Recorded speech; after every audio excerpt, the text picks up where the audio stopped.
गांव के पुराने बस स्टैंड के पीछे एक पतली सी गली थी। उसी गली के मोड़ पर हर सुबह एक छोटा सा ठेला लगता था। ठेले पर ना कोई बड़ी चमचमाती तख्ती थी, ना ही कोई ब्रांड का नाम।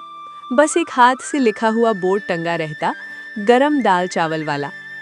इस ठेले का मालिक था रामू। उम्र करीब 40 के आसपास, दुबला पतला शरीर, चेहरे पर मेहनत की लकीरें और आंखों में अजीब सी उम्मीद। रामू का पूरा संसार उसी ठेले में सिमटा था। एक बड़ा भगोना दाल का, एक पतीला चावल का और साथ में थोड़ी सी हरी मिर्च व प्याज। रामू रोज सुबह 4 बजे उठता, झोपड़ी में ही चूल्हा जलाता, दाल में नमक और हल्दी डालता और मन ही मन भगवान से प्रार्थना करता। आज सब बिक जाए प्रभु। उसकी पत्नी सीता अक्सर कहते, रामू, दाल चावल से पेट तो भरता है, पर किस्मत कब भरेगी? रामू बस मुस्कुरा देता। बस स्टैंड के मजदूर, रिक्शे वाले, सफाई कर्मी सब रामू के ग्राहक थे। कोई 5 रुपए देता, कोई 10। कई बार तो रामू बिना पैसे लिए भी खाना खिला देता। उसके लिए दाल चावल सिर्फ खाना नहीं था, बल्कि इंसानियत का सहारा था। रामू भैया, आज दाल थोड़ी ज्यादा दे देना, कल मजदूरी नहीं मिली। चिंता मत कर, पेट भरा रहेगा तो कल ताकत रहेगी। दिन चढ़ने के साथ साथ भीड़ बढ़ती जाती। ठेले के पास बैठे लोग अक्सर कहते, भाई होटल का दाल चावल से अच्छा लगता है रामू का दाल चावल। लेकिन हर दिन एक जैसा नहीं होता। कई बार दाल बच जाती, कई बार चावल कम पड़ जाते। कभी पुलिस हटा देती तो कभी मौसम धोखा दे देता। एक दिन तेज बारिश हो गई, गली में पानी भर गया, ग्राहक नहीं आए।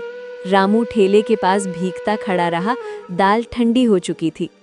उस दिन जब वो घर लौटा, सीता ने पूछा, आज क्या क्या बच गया? रामू ने धीरे से कहा, कुछ नहीं, बस दाल बच गई। बच्चों की फीस देनी है रामू। जानता हूँ, कुछ न कुछ हो जाएगा। रामू के 2 बच्चे थे, गोलू और पिंकी। दोनों सरकारी स्कूल में पढ़ते थे। रामू चाहता था कि उसके बच्चे कभी ठेला न लगाएं, कभी भूख न देखें। एक दिन गांव में अजनबी आया, साफ कपड़े, हाथ में फाइल।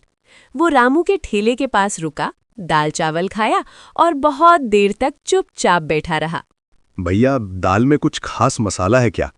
नहीं साहब, बस मेहनत और ईमानदारी। यही तो सबसे बड़ा मसला है।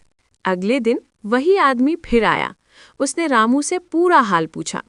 भैया, आपका घर कहाँ है और आप लोग कौन कौन रहते हैं घर में, और घर आपका कैसा है? साहब, घर यहीं बगल में है और हम लोग घर में मेरी बेटी और पत्नी रहते हैं, और घर मिट्टी का है। अजनबी रामू को कुछ पैसे देता है और वहां से चला जाता है। असल में वो एक समाज सेवी था जो सस्ते और साफ भोजन वालों की मदद करता था। कुछ दिनों बाद रामू ने ठेले पर एक नया बोर्ड लगाया, रामू का शुद्ध दाल चावल। अब ठेला थोड़ा बड़ा था, एक छत लगी थी। रोज 100 नहीं, अब 300 लोग खाने लगे। रामू भैया, अब तो बड़े आदमी बन गए।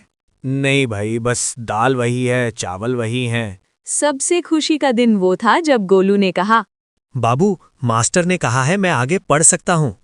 रामू की आंखों में आंसू आ गए। उसे लगा जैसे उसकी दाल चावल की खुशबू अब उसके बच्चों के भविष्य तक पहुंच गई है। रामू अमीर होने का घमंड कभी नहीं किया। रामू आज भी ठेला लगाता है, आज भी वही सादा खाना। फर्क सिर्फ इतना है कि अब लोग उसे गरीब नहीं कहते, बल्कि कहते हैं ईमानदार दाल चावल वाला। रामू मन ही मन, भगवान, अगर पेट भरने का काम सच्चाई से हो तो जिंदगी भी एक दिन भर ही जाती है। कहानी का सीख। सादा खाना, सच्ची मेहनत और इंसानियत गरीबी में भी इंसान को अमीर बना देती है।